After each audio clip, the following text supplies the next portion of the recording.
वक्फ bill पर संसद में बहस, उसमें केंद्रीय मंत्री, उसमें अनुराग ठाकुर बीजेपी के वरिष्ठ नेता का बयान आ गया है कि वक्फ को बदलने का वक्त आ गया है। वक्फ भ्रष्टाचार का अड्डा बन गया था।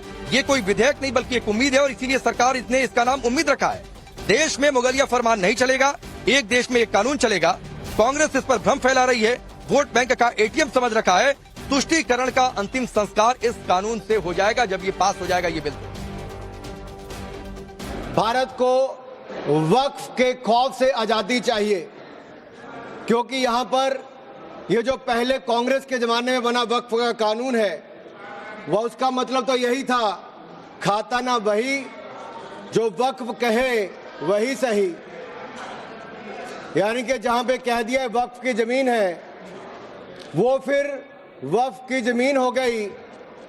वो जिम्मेदारी उनकी नहीं है कहने की, बताने की कि ये कैसे उनकी जमीन है, लेकिन जिसकी चले गई वो बेचारा दर दर भटकता है और उसको इंसाफ भी नहीं मिलता है।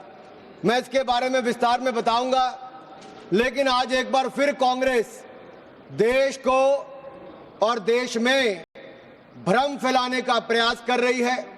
एक और तो वो हाथ में एक लाल सी किताब लेकर चलते हैं जो कहने के लिए संविधान है, लेकिन संविधान नहीं है।